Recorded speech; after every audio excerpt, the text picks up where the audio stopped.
ನಮಸ್ಕಾರ. ಕರೆಗಂಟೆ ಸತ್ತಿಗೆ ವಿಶಾಲಾಕ್ಷಿ ಬಾಗಿಲು ತೆರೆದಾಗ ಮನೆಯ ಎದುರು ಒಬ್ಬಾತ 20-22ರ ಯುವಕ ಕುರುಚಲು ಗಡ್ಡದೊಂದಿಗೆ ತನ್ನ ಹಳದಿ ಹಲ್ಲುಗಳನ್ನು ಪ್ರದರ್ಶಿಸುತ್ತಾ ನಿಂತಿದ್ದ. ಬೇಕೋ ಬೇಡವೋ ಎಂಬಂತೆ ನಗುತ್ತಿದ್ದ ಆತ ವಿಶಾಲಾಕ್ಷಿ ಅಮ್ಮನನ್ನು ಕಂಡು, ಏನಾದರೂ ಕೆಲಸವಿದೆಯಾ ಮಾಡುವುದಕ್ಕೆ, ಏನು ಬೇಕಾದರೂ ಮಾಡ್ತೇನೆ ಎಂದು ತಡೆ ಹಿಡಿದು ಅವರು ಅವನನ್ನೇ ತದೇಕ ಚಿತ್ತದಿಂದ ನೋಡುತ್ತಿದ್ದರು. ಹಠಾತ್ತನೆ ವಾಸ್ತವಕ್ಕೆ ಬಂದು, ಏನಪ್ಪ, ಏನು ಕೆಲಸ ಕೊಡಲಿ ನಿನಗೆ, ಏನು ಇಲ್ವಲ್ಲ ಎಂದರು ತಲೆ ತುರಿಸುತ್ತಾ. ಅದಕ್ಕಾತ ಇನ್ನಷ್ಟು ಹಲ್ಲು ಗಿಂಜುತ್ತಾ, ಏನಾದರೂ ಆದೀತು, ತೆಂಗಿನ ಮರ ಹತ್ತಿ ಕಾಯಿ ಕೀಳುತ್ತೇನೆ, ತೆಂಗಿನ ಸಿಪ್ಪೆ ತೆಗೆಯುತ್ತೇನೆ, ಬೇಕಾದರೆ ಅಂಗಳದ ಹುಲ್ಲು ತೆಗೆದು ಕ್ಲೀನ್ ಮಾಡಿಕೊಡ್ತೇನೆ, ಇಲ್ಲ ಅನ್ಬೇಡಿ ಎಂದಾಗ ಅವನ ದೈನ್ಯತೆಗೆ ಕರಗಿದರು. ಈ ಯುವಕನನ್ನು ಎಲ್ಲೋ ನೋಡಿದಂತೆ ಅನಿಸ್ತಿದೆಯಲ್ಲ ಎಂಬ ಯೋಚನೆಗೆ ಜಾರಿದರು. ದೃಢಕಾಯದ ಕೂಲಿ ಕಾರ್ಮಿಕರಿಗೆ ಅಪರೂಪವಾದ ಗೌರವರ್ಣವನ್ನು ಹೊಂದಿದ್ದನಾದರೂ ಮಾಸಿದ ಅಂಗಿ ಪ್ಯಾಂಟುಗಳನ್ನು ಧರಿಸಿದ್ದ. ಪದೇ ಪದೇ ಮುಖಕ್ಕೆ ಅಡ್ಡ ಬರುವ ಕೂದಲನ್ನು ಕೈಯಿಂದ ಹಿಂದಕ್ಕೆ ಸರಿಸುತ್ತಿದ್ದ. ನೋಡಪ್ಪ, ನಮ್ಮ ಯಜಮಾನರು ಮನೆಯಲ್ಲಿಲ್ಲ, ಬೆಳಿಗ್ಗೆ ಬಂದರೆ ಸಿಕ್ಕಾರು, ನಾಳೆ ಬಾ ಎಂದರು ವಿಶಾಲಾಕ್ಷಮ್ಮ. ಅವರ ಮಾತನ್ನು ಮಧ್ಯೆ ತಡೆಯುತ್ತಾ ಆತ ಮತ್ತಷ್ಟು ದೀನನಾಗಿ, ಹಾಗಲ್ಲ ಅನ್ಬೇಡಿ, ಕೆಲಸವಿಲ್ಲದೆ ಕೆಲವು ದಿನಗಳಾದವು, ಏನಾದರೂ ಚಿಕ್ಕ ಕೆಲಸವಾದರೂ ಚಿಂತಿಲ್ಲ, ಮಾಡ್ತೇನೆ, ಸಂಬಳ ನಿಮಗೆ ತೋಚಿದಷ್ಟು ಕೊಡಿ ಎಂದು ಕೈ ಎಸುಗುತ್ತಾ. ಸರಿ, ಹಾಗಾದರೆ ಮೊದಲು 8-10 ತೆಂಗಿನ ಮರ ಹತ್ತಿ ಬೆಳೆದ ಕಾಯಿ ನೋಡಿ ತೆಗೆದು ಹಾಕು, ಆಮೇಲೆ ಸಿಪ್ಪೆ ಸುಳಿದು ಒಂದೆಡೆ ರಾಶಿ ಹಾಕು ಎನ್ನುತ್ತಾ ಒಳ ಬಂದು ಬಾಗಿಲು ಹಾಕಿಕೊಂಡರು. ಆತ ಅದನ್ನೇ ಸಿಕ್ಕ ದೊಡ್ಡ ಕೆಲಸವೆಂಬಂತೆ ಖುಷಿಯಿಂದ ತಲೆ ಹಾಡಿಸುತ್ತಾ ಕತ್ತಿ ಮತ್ತು ಹಗ್ಗವನ್ನು ತೆಗೆದುಕೊಂಡು ಮನೆಯ ಎದುರಿನ ತೋಟದಲ್ಲಿದ್ದ ತೆಂಗಿನ ಮರಗಳನ್ನು ನೋಡುತ್ತಾ ಹೊರಟ. ಸ್ವಲ್ಪ ಹೊತ್ತಿನಲ್ಲಿ ಹೊರಗೆ ತೆಂಗಿನಕಾಯಿ ಕೆಳಗೆ ಬೀಳುವ ಸದ್ದು ಕೇಳಿಸತೊಡಗಿತು. ಒಳಗೆ ವಿಶಾಲಾಕ್ಷಮ್ಮ ಗಾಢ ಯೋಚನೆಗೆ ಜಾರಿದರು. ಅಲ್ಲ, ಈ ಹುಡುಗನನ್ನು ಕಂಡಾಗ ಬಹಳ ಪರಿಚಿತನಂತೆ ಕಾಣ್ತಾನಲ್ಲ, ಆದರೆ ಆತ ಮೊದಲು ಇಲ್ಲಿಗೆ ಬಂದ ಜ್ಞಾಪಕವಿಲ್ಲ. ಹಾಗಾದರೆ ಇವನು ಅವನೇ ಇರಬಹುದೇ ಎಂದೆಲ್ಲ ಯೋಚಿಸಿದಾಗ ಅವರಿಗೆ ಮೈ ಜುಮ್ಮೆನಿಸಿತು. ಹೃದಯ ಬಡಿತ ಜೋರಾಯಿತು. ಮನಸ್ಸು 20 ವರ್ಷಗಳ ಹಿಂದೆ ಜಾರಿತು. ವಿಶಾಲಾಕ್ಷಿ ಹಾಗೂ ರಮೇಶರಾಯರಿಗೆ 2 ಮಕ್ಕಳು. ದೊಡ್ಡವಳು ಇಂಜಿನಿಯರಿಂಗ್ ಕಲಿತು ಬ್ಯಾಂಗ್ಳೂರಿನಲ್ಲಿ ದೊಡ್ಡ ಹುದ್ದೆಯಲ್ಲಿದ್ದಾಳೆ. ಅವಳಿಗೆ 26 ವರ್ಷ. ಮದುವೆ ಇನ್ನೂ ಆಗಿಲ್ಲ. ಅವಳಿಗಿಂತ 4 ವರ್ಷ ಚಿಕ್ಕವನೊಬ್ಬ ಮಗನಿದ್ದಾನಲ್ಲ, ಎಲ್ಲಿರಬಹುದು ಅವನು? ಚಿಂತಿಸಲು ಪ್ರಾರಂಭಿಸಿದರೆ ಹೃದಯ ಭಾರವಾಯಿತು. ನಮ್ಮೊಡನೆ ಇದ್ದಿದ್ದರೆ ಈಗ 22ರ ಯುವಕನಾಗಿ ಕಣ್ಣೆದುರು ಬೆಳೆದು ನಿಂತಿರುತ್ತಿದ್ದ. ಅದೊಂದು ದಿನ ಆಗುತ್ತಿರದಿದ್ದರೆ. ವಿಶಾಲಾಕ್ಷಮ್ಮನ ಮನಸ್ಸು ಅಂದಿನ ದಿನಕ್ಕೆ ಜಾರಿತು. ಸರಿಯಾಗಿ 20 ವರ್ಷಗಳ ಹಿಂದೆ ಏನಾಗಿ ಹೋಯ್ತಲ್ಲ. ಅವತ್ತು ನಡೆದುದನ್ನು ನೆನೆಸಿಕೊಂಡರೆ ಹುಚ್ಚು ಹಿಡಿದಂತಾಗುತ್ತಿತ್ತು ಅವರಿಗೆ. ಸ್ವಲ್ಪ ಜವಾಬ್ದಾರಿಯಿಂದ ನಡೆದುಕೊಂಡಿದ್ದರೆ ತಮ್ಮ ಮಗ ತಮ್ಮ ಬಳಿ ಇರುತ್ತಿದ್ದ. ಮೊದಲು ಮಗಳು ವಿದಿಶಾಗೆ ಆಗ 6 ವರ್ಷ. ಅವಳಿಗಿಂತ ಕಿರಿಯವನಾದ ವಿಜೇತನಿಗೆ 2 ವರ್ಷ. 2 ಮಕ್ಕಳ ಸುಖ ಸಂಸಾರ. ರಜೆಯಲ್ಲಿ ಒಮ್ಮೆ ತಮ್ಮ ಊರಾದ ತೀರ್ಥಹಳ್ಳಿಯಿಂದ ಶಿವಮೊಗ್ಗ ನಗರದಲ್ಲಿ ನಡೆಯುತ್ತಿದ್ದ ದೊಡ್ಡ ವಸ್ತು ಪ್ರದರ್ಶನ ಮೇಳಕ್ಕೆ ರಮೇಶರಾಯರು ಹೆಂಡತಿ ಮಕ್ಕಳನ್ನು ಕರೆದುಕೊಂಡು ಹೋಗಿದ್ದರು. ಅವತ್ತಿನ ಬೃಹತ್ ಎಕ್ಸಿಬಿಷನ್ನಲ್ಲಿ ಸಾವಿರಾರು ಮಳಿಗೆಗಳು, ವಿವಿಧ ಹೋಟೆಲುಗಳು, ಮಕ್ಕಳ ಜಾರುಬಂಡಿ, ಟೋರ, ಜಾಯಿಂಟ್ ವೀಲ್ ಇತ್ಯಾದಿ 10 ಹಲವು ಆಟಗಳು ಇದ್ದವು. ರಜಾ ದಿನವಾದ್ದರಿಂದ ಸಾವಿರಾರು ಜನ ನೋಡಲು ಬಂದಿದ್ದರು. ಎಲ್ಲರೊಡನೆ ನೂಕುನುಗ್ಗಲಿನ ನಡುವೆ ಟಿಕೆಟ್ ಖರೀದಿಸಿ ಹೊಳಹೊಕ್ಕ ಸಂಸಾರ. ಅಲ್ಲಿ ಕಂಡು ಬಂದ ಜಗಜಗಿಸುವ ದೀಪಗಳ ಸಾಲು, ಕಣ್ಣು ಕೋರೈಸುವ ಕೃತಕ ಆಭರಣಗಳ ಮಳಿಗೆಗಳು, ಮಕ್ಕಳ ಆಟದ ಸಾಮಾನುಗಳ ಅಂಗಡಿಗಳ ಆಕರ್ಷಣೆಯಲ್ಲಿ ಎಲ್ಲರೂ ಮುಳುಗಿಬಿಟ್ಟರು. ಮಕ್ಕಳಂತೂ ಎಲ್ಲವೂ ಬೇಕೆಂದೇ ಹಠ ಹಿಡಿಯುತ್ತಿದ್ದವು. ಆಚೀಚೆ ಓಡಾಡುತ್ತಿದ್ದ ಅವರನ್ನು ಹಿಡಿದಿಡುವುದೇ ದೊಡ್ಡ ಸಮಸ್ಯೆಯಾಗಿತ್ತು. ಸಣ್ಣ ವಯಸ್ಸು ಬೇರೆ. ಮಗನಿಗೆ ಇನ್ನೂ 2 ವರ್ಷ ತುಂಬಿರಲಿಲ್ಲ. ಮಗಳು ಆಭರಣಗಳ ಅಂಗಡಿ ಎದುರು ನಿಂತು ಬಳೆ, ಕಿವಿಯೋಲೆ ಬೇಕೆಂದು ರಂಪು ಮಾಡುತ್ತಿದ್ದರೆ ಮಗ ಇನ್ನೆಲ್ಲೋ ಗೊಂಬೆಗಳ ಅಂಗಡಿಗಳಿಗೆ ಓಡುತ್ತಿದ್ದ. ಸಾವಿರಾರು ಜನರ ನಡುವೆ ಅವರನ್ನು ತಮ್ಮ ಬಳಿ ಇರಿಸಿಕೊಳ್ಳುವುದೇ ಸಾಹಸವಾಗಿತ್ತು. ಆಗ ಒಮ್ಮೆ ವಿಶಾಲಾಕ್ಷಿ ಅಮ್ಮನವರು, ನೋಡಿ, ನಾನಿವಳಿಗೆ ಏನಾದರೂ ಕೊಂಡು ತರುತ್ತೇನೆ, ನೀವಿಬ್ಬರು ಮಕ್ಕಳನ್ನು ನೋಡಿಕೊಂಡು ಇಲ್ಲೇ ಇರಿ ಎನ್ನುತ್ತಾ ಆಭರಣಗಳ ಅಂಗಡಿಗೆ ಹೋದರು. ಅಲ್ಲಿ ಬಹಳ ಜನಜಂಗುಲಿ ಇದ್ದ ಕಾರಣ ಬರುವಾಗ ಬಹಳ ಹೊತ್ತಾಯಿತು. ಹಿಂದೆ ಬಂದು ಗಂಡ ಮಕ್ಕಳು ನಿಂತಿದ್ದಲ್ಲಿ ಬಂದು ನೋಡಿದರೆ ಅಲ್ಲಿ ಅವರಾರೂ ಇರಲಿಲ್ಲ. ಗಾಬರಿಗೊಂಡ ವಿಶಾಲಾಕ್ಷಿ ಅತ್ತಿತ್ತ ಹುಡುಕುತ್ತಾ ಮುಂದೆ ಹೋಗುವಾಗ ದೂರದಲ್ಲಿ ರಮೇಶರಾಯರು ಗಾಬರಿಯಿಂದ ಮಗಳ ಕೈ ಹಿಡಿದುಕೊಂಡು ಓಡಾಡುತ್ತಿರುವುದು ಕಂಡಿತು. ಏನೋ ಆಗಿದೆ ಎಂದು ಅವರಲ್ಲಿ ಹೋಗಿ, ಏನ್ರಿ, ನಮ್ಮ ಮಗ ಎಲ್ಲಿ ಎಂದು ಕೇಳಿದರು ಗಾಬರಿಯಾಗಿ. ಏಕೆಂದರೆ ವಿಜೇತ ಅವರೊಂದಿಗಿಲ್ಲ. ಮಗಳು ಅಳುತ್ತಿದ್ದಳು. ಅದೇ ಕಣೆ, ಈಗ ನನ್ನೊಟ್ಟಿಗೆ ಇದ್ದವ ಕೈ ಬಿಡಿಸಿಕೊಂಡು ಅದೇಗೋ ತಪ್ಪಿಸಿಕೊಂಡು ಬಿಟ್ಟ. ಎಲ್ಲಿ ಹೋದನೋ ಗೊತ್ತಾಗ್ತಿಲ್ಲ ನನಗೆ. ಅಳುತ್ತಿದ್ದ ಇವಳ ಕಿರಿಕಿರಿಯೇ ಜಾಸ್ತಿಯಾಗಿತ್ತು. ಈ ಗಡಿಬಿಡಿಯಲ್ಲಿ ಅವನೆಲ್ಲಿ ಹೋದ ಎಂದು ತಿಳಿಯಲಿಲ್ಲ ಎಂದರು ರಮೇಶರಾಯರು ಗಾಬರಿಯೊಡನೆ. ವಿಶಾಲಾಕ್ಷಿಗೆ ಆಕಾಶವೇ ಕಳಚಿ ಬಿದ್ದಂತಾಯಿತು. 2 ವರ್ಷದ ಪುಟ್ಟ ಹುಡುಗ ಎಲ್ಲಿ ಹೋಗಿಬಿಟ್ಟನಪ್ಪ? ಸರಿಯಾಗಿ ಮಾತು ಬಾರದ ಅವನು ಎಲ್ಲಿರಬಹುದು ಎಂದು ತಲೆಕೆಡಿಸಿಕೊಂಡು ಇಬ್ಬರು ಹುಡುಕಾಟ ನಡೆಸಿದರು. ಸುಮಾರು 1 ಗಂಟೆ ವಸ್ತು ಪ್ರದರ್ಶನ ಪೂರ್ತಿ ಜಾಲಾಡಿದರೂ ಮಗನ ಸುಳಿವಿಲ್ಲ. ಅಳುತ್ತಲೇ ಇದ್ದ ಮಗಳಿಗೆ 2 ಏಟು ಬಿಗಿದ ರಮೇಶರಾಯರು, ಇದೆಲ್ಲ ಆಗಿದ್ದು ಇವಳಿಂದ. ಹಠ ಮಾಡಿ ತಲೆಕರಡು ಮಾಡದಿದ್ದರೆ ಮಗನನ್ನು ಜಾಗ್ರತೆಯಾಗಿ ನೋಡಿಕೊಂಡಿರುತ್ತಿದ್ದೆ. ಅಮ್ಮ ಬೇಕು, ಬಳೆ ಬೇಕು ಎಂದು ರಚ್ಚಿ ಹಿಡಿಯುತ್ತಿದ್ದವಳು ಈಗ ತಮ್ಮ ಬೇಕು ಎಂದು ರಂಪು ಮಾಡುತ್ತಿದ್ದಾಳೆ. ನೋಡೋಣ, ಇಲ್ಲೇ ಎಲ್ಲೂ ಇರಬಹುದು, ಕತ್ತಲು ಬೇರೆ ಆಗ್ತಿದೆ ಎಂದು ಜನರ ನಡುವೆ ದಾರಿ ಬಿಡಿಸಿಕೊಳ್ಳುತ್ತಾ ಮಗನ ಹೆಸರು ಹಿಡಿದು ಕೂಗುತ್ತಾ ಹೊರಟರು. ಎಷ್ಟು ಹೊತ್ತಾದರೂ ಸಿಗದಾಗ ಅಲ್ಲೇ ಇದ್ದ ಒಬ್ಬ ಪೊಲೀಸ್ನ ಬಳಿ ಹೇಳಿ ನೋಡಿದರು. ನಮ್ಮ ಮಗ ಕಾಣ್ತಾ ಇಲ್ಲ, ಸ್ವಲ್ಪ ನೋಡ್ತೀರಾ? ಅದಕ್ಕೆ ಆತ ನಿರ್ಲಕ್ಷ್ಯದಿಂದ, ಸಣ್ಣ ಹುಡುಗ ಎಲ್ಲಿಗೆ ಹೋಗ್ತಾನೆ, ಇಲ್ಲೇ ಎಲ್ಲೂ ಇರ್ಬೋದು, ಸರಿಯಾಗಿ ಹುಡುಕಿ ನೋಡಿ ಎಂದ. ಇಬ್ಬರು ಮತ್ತೆ ಒಂದು ಸುತ್ತು ಪೂರ್ತಿ ಹಾಕಿ ನೋಡಿದರು. ಮಗನ ಸುಳಿವಿಲ್ಲದಾಗ ಇಬ್ಬರಿಗೂ ಅಳುವೇ ಬಂದಂತಾಗಿತ್ತು. ಆದರೆ ಅದನ್ನು ತೋರಕೊಡದ ರಮೇಶರಾಯರು, ಇಲ್ಲ ಕಣೆ, ಹೀಗೆ ಆದರೆ ಅವನು ಸಿಗೋಲ್ಲ, ಇಲ್ಲಿ ಒಂದು ಅನೌನ್ಸ್ಮೆಂಟ್ ಮಾಡಿಸಿಬಿಡೋಣ ಎಂದು ಪ್ರದರ್ಶನದ ವ್ಯವಸ್ಥಾಪಕರಲ್ಲಿ ಮಗ ಕಾಣೆಯಾದ ಬಗ್ಗೆ ತುರ್ತು ಸಂದೇಶ ಬಿತ್ತರಿಸುವಂತೆ ಕೇಳಿಕೊಂಡರು. ಅದು ನಡೆದು ಹೋಯಿತು. ಆದರೆ ಏನೂ ಉಪಯೋಗವಾಗಲಿಲ್ಲ. ಮುಂದೆ ಇದ್ದ ರಸ್ತೆ, ಬಸ್ ಸ್ಟ್ಯಾಂಡ್, ಅಂಗಡಿಗಳ ಇಂಚಿಂಚು ಜಾಲಾಡಿದರು. ರಾತ್ರಿ ಆದೊಡನೆ ಇವರೊಂದಿಗೆ ಮತ್ತೆ ಕೆಲವರು ಸೇರಿಕೊಂಡು ಹುಡುಕಿದರು.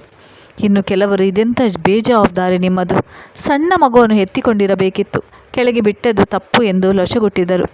ಕೊನೆಗೊಮ್ಮೆ ಎಲ್ಲರ ಸಲಹೆಯಂತೆ ಸ್ಥಳೀಯ ಪೊಲೀಸ್ ಠಾಣೆಯಲ್ಲಿ ದೂರು ನೀಡಿ ಬಂದರು. ಪೊಲೀಸರು ಮಗನ ವಯಸ್ಸು, ಭಾವಚಿತ್ರ ಇತ್ಯಾದಿ ವಿವರ ಪಡೆದುಕೊಂಡು, ನೋಡಿ, ಈಗ ಮಕ್ಕಳನ್ನು ಕದ್ದು ಮಾರುವ ಜಾಲ ಸಕ್ರಿಯವಾಗಿದೆ. ಒಂಟಿಯಾಗಿ ಸಿಕ್ಕ ಮಕ್ಕಳನ್ನು ಕದ್ದು ಕೂಡಲೇ ಎಲ್ಲೆಲ್ಲೂ ಸಾಗಿಸುವ ಜಾಲದಿಂದ ಬಿಡಿಸಿಕೊಂಡು ಬರುವುದೇ ಕಷ್ಟ. ನೀವು ವರಿ ಮಾಡಬೇಡಿ, ನಮ್ಮಿಂದಾಗುವ ಪ್ರಯತ್ನ ಮಾಡುತ್ತೇವೆ. ನೀವು TV ಹಾಗೂ ವೃತ್ತಪತ್ರಿಕೆಗಳಲ್ಲಿ ಜಾಹೀರಾತು ಕೊಡಿ, ಸಿಗದೆ ಎಲ್ಲೋಗ್ತಾನೆ ಎಂದು ಸಮಾಧಾನಿಸಿ ಕಳುಹಿಸಿದರು. ದಂಪತಿ ವಾಪಸ್ಸು ತೀರ್ಥಹಳ್ಳಿಗೆ ಮಗಳೊಂದಿಗೆ ಬಂದರು. ದಿನವೂ ಜಾತಕ ಪಕ್ಷಿಯಂತೆ ಅಲ್ಲಲ್ಲಿ ಓಡಾಡಿ ಮಗನ ಸುದ್ದಿಗಾಗಿ ಕಾಯುತ್ತಿದ್ದರು. ಆದರೆ ಯಾವುದೇ ಪ್ರಯೋಜನವಾಗಲಿಲ್ಲ. ವಿಶಾಲಾಕ್ಷಿ ಅಮ್ಮನಂತೂ ಮಗನ ಯೋಚನೆಯಲ್ಲಿ ಊಟ ತಿಂಡಿ ಬಿಟ್ಟು ನಿತ್ರಾಣರಾಗಿ ಹಾಸಿಗೆ ಹಿಡಿದರು.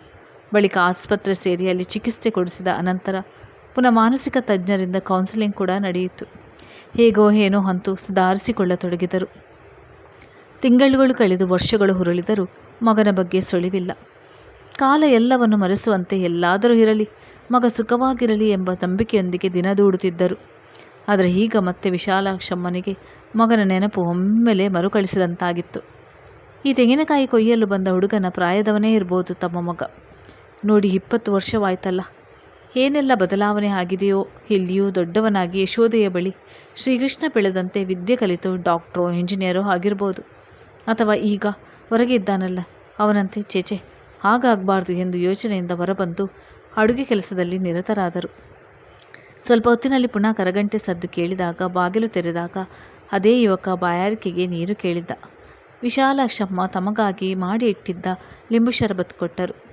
ಖುಷಿಯಿಂದ ಆತ ಗಟಗಟನೆ ಕುಡಿದು ಖಾಲಿ ಮಾಡಿದಾಗ ಸಂತೃಪ್ತಿಯಿಂದ ಆತನನ್ನೇ ನೋಡುತ್ತಿದ್ದರು. ಬಳಿಕ ಮೆಲ್ಲನೆ ಕೇಳಿದರು, ಅಲ್ಲಪ್ಪ, ನೀನು ಎಲ್ಲಿಯವನು? ನಿನ್ನ ತಂದೆ ತಾಯಿ ಯಾರು? ಇಲ್ಲಿ ನಿನ್ನ ನೋಡಿದ ಹಾಗಿಲ್ಲ. ಅದಕ್ಕೆ ಆತ ನಗುತ್ತಾ, ಹೌದ್ರಿ, ನಾವು ಬಾದಾಮಿಯಿಂದ ಬಂದಿದ್ದೇವೆ. ನನಗೆ ತಂದೆ ತಾಯಿ ಇಲ್ಲ, ಅಜ್ಜಿ ಮಾತ್ರ ಇದ್ದಾರೆ. ನಮ್ಮಲ್ಲಿ ನೀರಿಲ್ಲ, ಬರ, ಅದಕ್ಕಾಗಿ ಕೆಲಸ ಹುಡುಕುತ್ತಾ ಇಲ್ಲಿಗೆ ಬಂದಿದ್ದೇವೆ. ಕಾಯಿ ಸುಳಿದು ಕೊಡ್ತೀನಿ ಈಗ ಅಂದ.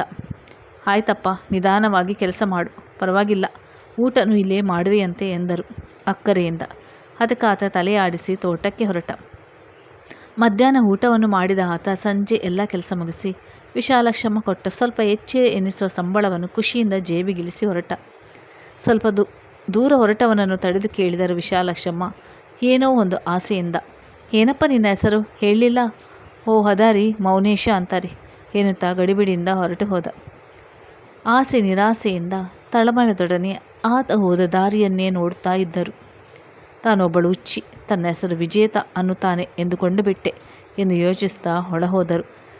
ಸಂಜೆ ಕೆಲಸ ಮುಗಿಸಿ ರಮೇಶರಾಯರು ಬಂದಾಗ ಎಲ್ಲ ವಿಷಯ ಹೇಳಿದಾಗ ಅವರು ಒಮ್ಮೆಲೆ ಸಿಟ್ಟಾಗಿ, ನಿನ್ನ ತಲೆ, ಅಷ್ಟು ವರ್ಷಗಳ ಬಳಿಕ ಎಲ್ಲಿ ಬರ್ತಾನೆ ಅವನು? ನಮ್ಮ ನೆನಪು ಅವನಿಗೆ ಇರಲಿಕ್ಕಿಲ್ಲ, ನಿನಗೊಂದು ಭ್ರಾಂತಿ ಎಂದು ಬೈದರು. ಆದರೂ ವಿಶಾಲಾಕ್ಷಮ್ಮ ಅನುನಯದಿಂದ, ಅಲ್ಲರಿ, ನನಗೊಂದು ಆಸೆ, ನಮ್ಮ ಮಗ ಇದ್ದಿದ್ದರೂ ಅವನಷ್ಟೇ ಪ್ರಾಯವಾಗಿರ್ಬೋದು, ನೋಡಲು ತಕ್ಕ ಮಟ್ಟಿಗೆ ಹಾಗೇ ಇದ್ದಾನೆ ಎನ್ನುವಾಗ ಮಧ್ಯೆ ತಡೆದ ರಮೇಶರಾಯರು, ನೋಡು, ನೀನು ಯಾರ್ಯಾರನ್ನು ನಮ್ಮ ಮಗನಿಗೆ ಹೋಲಿಕೆ ಮಾಡಿ ಬೇವಕೂಫಾಗಬೇಡ. ಇವರೆಲ್ಲ ಎಂಥವರಿರುತ್ತಾರೋ ಯಾರಿಗೊತ್ತು. ಹೀಗೆಲ್ಲ ಅಪರಿಚಿತರ ಬಳಿ ಸಲುಗೆ ಬೆಳೆಸಿಕೊಂಡ್ರೆ ನಾಳೆ ನಿನಗೆ ನಷ್ಟ, ಜಾಗ್ರತೆ ಎಂದು ಎಚ್ಚರಿಸಿದರು. ಆದರೂ ವಿಶಾಲಾಕ್ಷಮ್ಮನಿಗೆ ಸದಾ ಅದೇ ಧ್ಯಾನ. ರಾತ್ರಿ ಪೂರ್ತ ಕನಸಿನಲ್ಲಿ ಮಗ ಬಂದು ಮಾತನಾಡಿದಂತೆ ಕರೆದಂತೆ ಅನಿಸಿ ಆಗಾಗ ಎಚ್ಚರಗೊಳ್ಳುತ್ತಿದ್ದರು. ಮರುದಿನ ಬೆಳಿಗ್ಗೆ ರಮೇಶರಾಯರು ಕೆಲಸಕ್ಕೆ ಹೋದ ಮೇಲೆ ಸ್ವಲ್ಪ ಹೊತ್ತಿನಲ್ಲಿ ಕರೆಗಂಟೆ ಸದ್ದಾಯಿತು. ಬಾಗಿಲು ತೆರೆದಾಗ ಅದೇ ಹುಡುಗ ನಿಂತಿದ್ದ. ವಿಚಿತ್ರವಾಗಿ ನಕ್ಕ. ಅಮ್ಮ, ಇವತ್ತೇನಾದರೂ ಕೆಲಸ ಆಯಿತಾ ಎಂದು ಹಲ್ಲು ಗಿಂಜಿದ. ಬಾಯಿ ತೆರೆದ ಕೂಡಲೇ ಆತ ಕುಡಿದ ನಶೆಯ ಗಬ್ಬು ವಾಸನೆ ವಿಶಾಲಾಕ್ಷಮ್ಮನವರ ಮೂಗಿಗೆ ಬಡಿಯಿತು. ರೇಗಿ ಹೋದ ಅವರು, ನೋಡು, ಇದು ಬೇರೆ ಅಭ್ಯಾಸ ಇದೆ ನಿನಗೆ.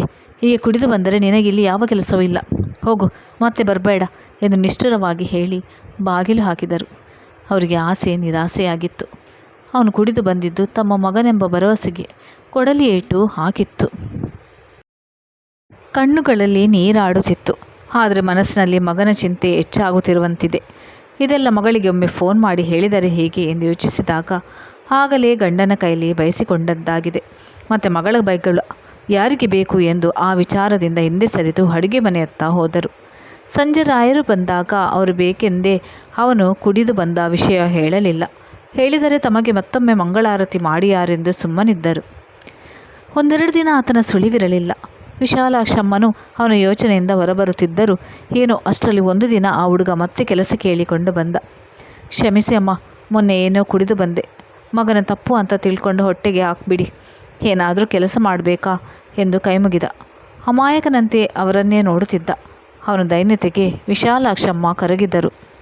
ನೋಡಪ್ಪ, ಇನ್ನು ಕುಡಿದರೆ ಜಾಗ್ರತೆ. ಇವತ್ತು ನೀನು ಅಂಗಳ ಕ್ಲೀನ್ ಮಾಡು, ಪಗಾರ ಕೊಟ್ಟದ್ದನ್ನು ಕೂಡಿಡು, ಕುಡಿದು ಹಾಳು ಮಾಡಬೇಡ, ಆರೋಗ್ಯಕ್ಕೆ ಹಾಳು ಗೊತ್ತಾಯ್ತಾ ಎಂದು ಹುಸುಮನಿಸು ತೋರಿಸಿದರು.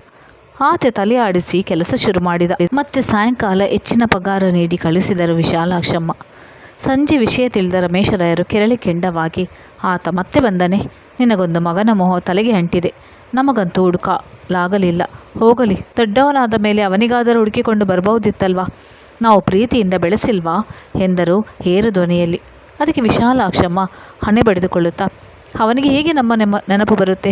ಅವನಿಗೆ ಇನ್ನೂ 2 ವರ್ಷ ತುಂಬದ ಮಗು ಆಗ. ಸರಿಯಾಗಿ ಮಾತನಾಡಲು ಬರ್ತಾ ಇರಲಿಲ್ಲ. ಮಾತಾದರೂ ಬರುತ್ತಿದ್ದರೆ ಹೆಸರಾದರೂ ಹೇಳಿ ಬರುತ್ತಿದ್ದ. ಆಗಲಾದರೂ ಎಲ್ಲರಿಗೂ ಗೊತ್ತಾಗುವುದು. ಹೀಗಾದರೂ ಏನು ತಡವಾಗಿದೆ? ನಮಗೆ ಯಾಕೋ ಈ ಹುಡುಗನ ಬಗ್ಗೆ ಅನುಮಾನ. ನೀವೊಮ್ಮೆ ಎಂದಾಗ ರಮೇಶರಾಯರು ಮಧ್ಯೆ ತಡೆದು, ಏನಂದೆ? ಈ ಕೆಲಸದ ಹುಡುಗ ನಮ್ಮ ಮಗನೇ, ನಿನಗೆಲ್ಲ ಹುಚ್ಚು ಹಿಡಿದಿದೆ ಎಂದು ಹೇಳಿ ವಿಷಾದದಲ್ಲಿ ನಕ್ಕರು.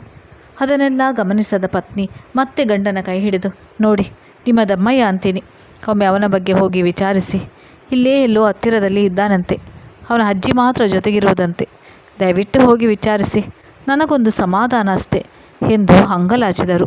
ಆರಂಭದಲ್ಲಿ ಬಿಲ್ಕುಲು ಒಪ್ಪದ ರಮೇಶರಾಯರು ಪತ್ನಿಯ ಒತ್ತಾಯಕ್ಕೆ ಮಣಿದು ಒಪ್ಪಿದರು. ಮರುದಿನ ಹೋಗಿ ನೋಡುವುದಾಗಿ ಹೇಳಿದಾಗ ವಿಶಾಲಾಕ್ಷಮ್ಮನಿಗೆ ಏನೋ ಒಂದು ಸಮಾಧಾನವಾದಂತಾಗಿ ಸೆರಗಿನಿಂದ ಕಣ್ಣೀರು ಒರೆಸಿಕೊಳ್ಳುತ್ತಾ ಮಗನ ಫೋಟೋವನ್ನು ನೋಡುತ್ತಾ ನಿಂತರು. ಮರುದಿನ ರಮೇಶರಾಯರು ತೀರ್ಥಹಳ್ಳಿಯ ಪೇಟೆಯಲ್ಲಿ ಹುಡುಕಲು ಶುರುವಿಟ್ಟಾಗ ಆತ ಹೇಳಿದ ಮನೆ ಪತ್ತೆಯಾಗಲು ಬಹಳ ಪರದಾಡಬೇಕಾಯಿತು. ಕೊನೆಗೊಮ್ಮೆ ಊರ ಹೊರಗಿನ ದಿನಕೂಲಿ ಮಾಡುವ ವಲಸೆ ಕಾರ್ಮಿಕರ ಗುಡಿಸಲುಗಳ ಮಧ್ಯೆ ಮನೆ ಪತ್ತೆಯಾಯಿತು. ತೆಂಗಿನ ಗರಿ ಮತ್ತು ಮಣ್ಣಿನಿಂದ ಮಾಡಿದ ಸಣ್ಣ ಗುಡಿಸಲೊಂದರಲ್ಲಿ ಮುದುಕಿಯೊಬ್ಬಳು ರೊಟ್ಟಿ ಮಾಡುತ್ತಿದ್ದಳು. ಇವರನ್ನು ನೋಡಿದೊಡನೆ ಗಾಬರಿಯಾಗಿ, ಯಾರು ಸ್ವಾಮಿ ನೀವು, ಯಾಕೆ ಬಂದ್ರಿ, ಏನಾಗೈತೆ ಎಂದಳು ಎದ್ದು ನಿಂತು. ಎತ್ತರದ ಗಂಭೀರ ಹಾಳು ರಮೇಶರಾಯರು ನೋಡಿದರೆ ಒಮ್ಮೆ ಎಂಥವರು ಬೆಚ್ಚಿ ಬೀಳುವುದು ಸಹಜ. ರಮೇಶರಾಯರು ಸಮಾಧಾನಪಡಿಸುವಂತೆ, ಗಾಬರಿಯಾಗಬೇಡಿ, ನಾನು ಹೀಗೇ ಬಂದಿದ್ದೀನಿ, ಮೌನೇಶ ನಿಮ್ಮ ಮಗನಾ ಎಂದು ಮೆಲ್ಲನೆ ಕೇಳಿದರು. ಅದಕ್ಕೆ ಆಕೆ, ಹೌದ್ರಿ ಅಪ್ಪ, ನನ್ನ ಮಗ ಕೆಲಸಕ್ಕೆ ಹೋಗಾನೆ, ಯಾಕ್ರಿ ನಿಮಗೆ ಎಂದಳು ಅನುಮಾನದಿಂದ. ರಾಯರಿಗೂ ಅನುಮಾನ ಶುರುವಾಗಿತ್ತು. ಆ ಮುದುಕಿಯು ಏನಿಲ್ಲ ಎಂದರೂ 75 ಆದಿತ್ತು, ಅಂಥವಳಿಗೆ 22 ವರ್ಷದ ಮಗನಿರಲು ಸಾಧ್ಯವೇ? ಅದಲ್ಲದೆ ಮುದುಕಿ ಕಪ್ಪಾಗಿ ಕುರುಪಿಯಾಗಿದ್ದಳು. ಬೇರೆ ಇವಳಿಗೂ ಮಗನಿಗೂ ಹೋಲಿಕೆ ಇಲ್ಲ. ಸುಳ್ಳು ಹೇಳುತ್ತಿದ್ದಾಳೆ. ಸ್ವಲ್ಪ ಖಡಕ್ಕಾಗಿ ವಿಚಾರಿಸಬೇಕು ಎಂದುಕೊಂಡ ರಾಯರು, ನೀನು ಸತ್ಯ ಹೇಳಬೇಕು. ಅವನು ನಿನ್ನ ಮಗ ಹೌದೇ? ನನಗೆ ಪೊಲೀಸರೆಲ್ಲ ಗೊತ್ತು. ಸರಿಯಾಗಿ ಹೇಳದಿದ್ದರೆ ಕರೆಸಬೇಕಾದಿತ್ತು ಎಂದರು. ಆಕೆ ಒಮ್ಮೆಲೆ ಏರು ಧ್ವನಿಯಲ್ಲಿ, ನನ್ನ ಮೊಮ್ಮಗರಿಯವ ಮಗಳ ಮಗನಿದ್ದಾನೆ. ಮಗಳು ಅಳಿಯ 3 ವರ್ಷದ ಹಿಂದೆ ಕೊರೋನಾ ರೋಗದಲ್ಲಿ ಸತ್ತೋಗಿದ್ದಾರೆ. ಇವನೊಬ್ಬ ನನ್ನ ಜೊತೆ ಇದ್ದ. ನನಗೆ ಬೇರೆ ಯಾರೂ ದಿಕ್ಕಿಲ್ಲ. ನಿಮಗೆ ಯಾಕೆ ಈಗ ಅದು ಎಂದು ಹರಚಿದಳು. ಒಂದು ಕ್ಷಣ ದಂಗಾದರು ರಾಯರು. ಇವಳು ಹೀಗೆ ದಾರಿಗೆ ಬರುವವಳಲ್ಲ ಎಂದು ಮನಗಂಡ ರಾಯರು ಕೂಡಲೇ ಕೈಲಿದ್ದ ಮೊಬೈಲ್ ಫೋನ್ ಮಾಡುವ ನಾಟಕ ಮಾಡುತ್ತಾ, ಹಲೋ ಇನ್ಸ್ಪೆಕ್ಟರ್, ಇಲ್ಲೊಬ್ಬಳು ಮುದುಕಿ ಮಕ್ಕಳನ್ನು ಕದಿಯುವ ಗ್ಯಾಂಗ್ನವಳಂತೆ ಕಾಣ್ತಿದ್ದಾಳೆ. ಸ್ವಲ್ಪ ಈ ಕಡೆ ಬಂದು ವಿಚಾರಿಸ್ತೀರಾ ಎಂದಾಗ ಕಲ್ಲೇಟು ಸರಿಯಾದ ಜಾಗಕ್ಕೆ ತಗುಲಿತು. ಮುದುಕಿ ಓಡಿ ಬಂದು ರಾಯರ ಕಾಲು ಹಿಡಿದುಕೊಂಡು, ಅಯ್ಯೋ ನಿಮ್ಮ ದಮ್ಮಯ್ಯ, ಪೊಲೀಸರನ್ನು ಕರೆಸಬೇಡ್ರಿ. ಅವನು ನನ್ನ ಸ್ವಂತ ಮೊಮ್ಮಗ ಅಲ್ಲ. ನನ್ನ ಮಗಳು ಅಳಿಯಂಗೆ ಮಕ್ಕಳು ಇರಲಿಲ್ಲ ಎಂದು ಆಕೆ ಹೇಳಿದಾಗ ರಾಯರಿಗೆ ಶಾಕ್ ಆಯಿತು. ಮತ್ತೆಲ್ಲಿ ಸಿಕ್ಕಿದ ಹೇಳು ಎಂದರು ಏರು ಧ್ವನಿಯಲ್ಲಿ. ಆಕೆ ಗೊರಗೊರ ಎಂದು ಅಳುತ್ತಾ ಹೇಳತೊಡಗಿದಳು. ಏನು ಹೇಳಲಿ ದೇವ್ರೆ, ಹೀಗೆ ಒಂದಷ್ಟು ವರ್ಷಗಳ ಹಿಂದೆ ನಾವು ಅಂದರೆ ನನ್ನ ಗಂಡ ಮಗಳು ಅಳಿಯ ಶಿವಮೊಗ್ಗದ ಜಾತ್ರೆಗೆ ಬಂದಿದ್ವಿ. ಅಲ್ಲೊಂದು ಭಾಳ ದೊಡ್ಡ ಮೇಳ ನಡೆದಿತ್ತು. ಸಾವಿರಾರು ಮಂದಿ, ಏನೆಲ್ಲ ಅಂಗಡಿ ಸಾಮಾನು ಜೋಕುಲಿ ಎಲ್ಲ ಇತ್ರಿ.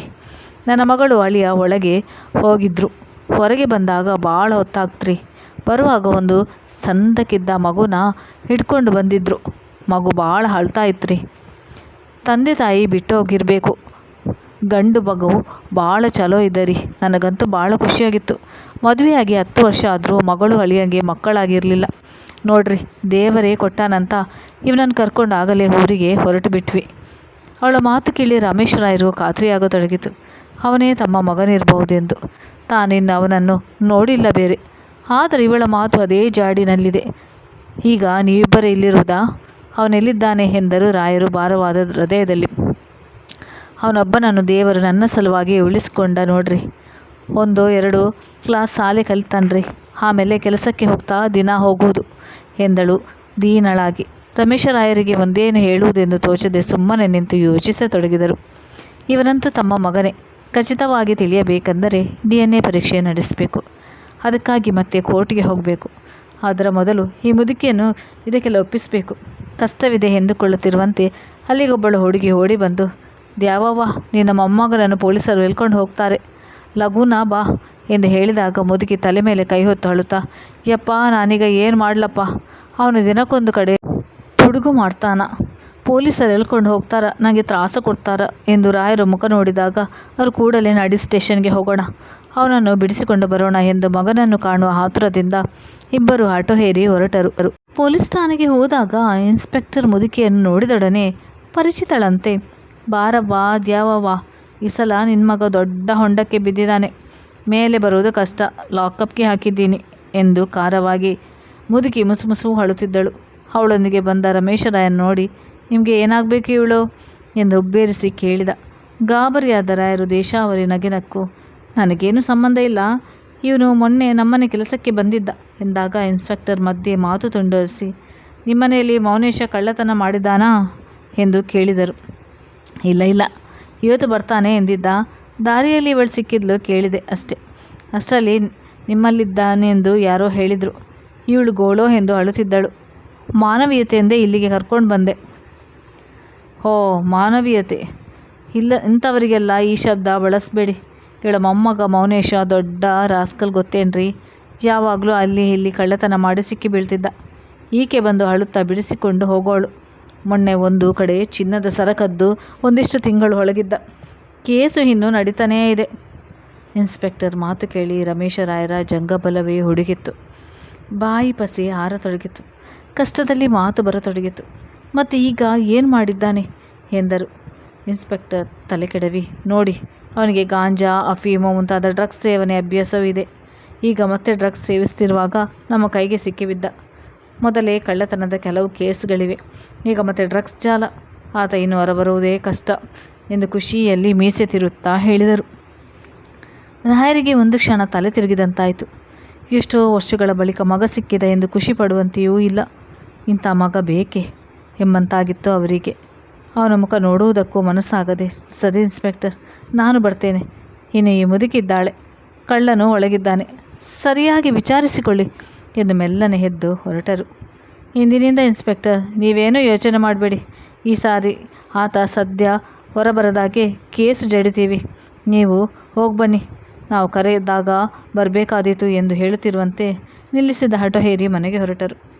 ಮಾನ್ಲವದನರಾಗಿ ಮನೆಗೆ ಬಂದ ರಾಯರನ್ನು ಬಾಗಿಲಿನಲ್ಲಿ ವಿಶಾಲಾಕ್ಷಿ ಆತಂಕಿತರಾಗಿ ಕೇಳಿದರು. ಏನು ಹೋಗಿ ಬಂದ್ರಾ? ಸಿಕ್ಕಿದ್ನ ಮೌನೇಶ? ನಾನು ಹೇಳಿಲ್ವೇ ಅವನ ಅಜ್ಜಿ ಏನಂದ್ಲು? ರಾಯರು ಏನೂ ಉತ್ತರಿಸದೆ ಮೊದಲು ಒಂದು ಗ್ಲಾಸ್ ನೀರು ಕೊಡು, ಗಂಟಲು ಒಣಗಿದೆ, ಮಾತನಾಡೋಕ್ಕೆ ಆಗೋಲ್ಲ ಎಂದು ಕುರ್ಚಿಯಲ್ಲಿ ಕುಳಿತರು.